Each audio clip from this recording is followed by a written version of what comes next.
Haunted हवेली की रहस्यमयी कहानी बहुत समय पहले राजस्थान के एक छोटे से गांव में एक विशाल और पुरानी हवेली थी, जिसे लोग हॉन्टेड हवेली के नाम से जानते थे। हवेली की विशालता और उसकी डरावनी कहानियां गांव वालों के बीच खौफ का कारण थीं। कहा जाता था कि हवेली में रात के समय अजीब अजीब आवाजें आती थीं और वहां आत्माओं का बसेरा था। इस हवेली की कहानी बहुत पुरानी थी। हवेली के मालिक ठाकुर रणजीत सिंह थे, जिनका पूरा परिवार एक रात अचानक गायब हो गया था। लोगों का कहना था कि रणजीत सिंह ने हवेली में एक खजाना छुपाया था, जिसे खोजते खोजते उनका पूरा परिवार खतरनाक आत्माओं का शिकार बन गया। तब से हवेली वीरान हो गई और लोगों ने वहां जाना छोड़ दिया। कई सालों बाद एक युवा पत्रकार अनिल, जो पैरानॉर्मल गतिविधियों में रुचि रखता था, ने हॉन्टेड हवेली की कहानी सुनी। वह इस रहस्य को सुलझाने और सच्चाई जानने के लिए उत्सुक हो उठा।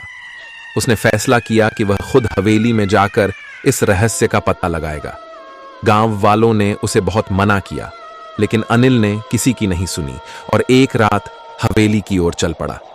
हवेली में कदम रखते ही अनिल को एक अजीब सा एहसास हुआ। हवेली के अंदर घुप अंधेरा था और हर कोने से एक ठंडी हवा आ रही थी। अनिल ने अपनी टॉर्च जलाई और आगे बढ़ा। हवेली की दीवारों पर पुराने चित्र और धूल से भरे फर्नीचर थे, जो सालों से किसी ने छुए नहीं थे। अनिल धीरे धीरे हवेली के कमरों की जांच करने लगा। अचानक उसे एक कमरे के कोने में एक छोटी सी दरवाजा दिखाई दी। दरवाजा खुलते ही उसे एक सीढ़ी मिली, जो नीचे तहखाने की ओर जा रही थी।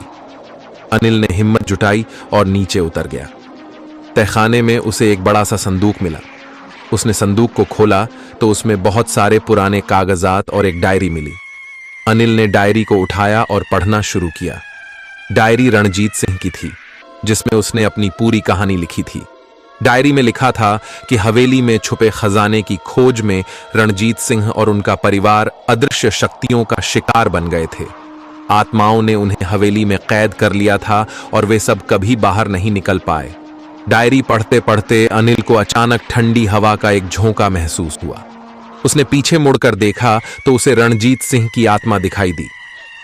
आत्मा ने उसे इशारा किया कि वह हवेली छोड़ दे। अनिल ने डरते डरते तहखाने से बाहर निकलकर हवेली की ओर भागा। अगली सुबह अनिल ने गांव वालों को अपनी पूरी कहानी सुनाई और हवेली में मिली डायरी दिखाई।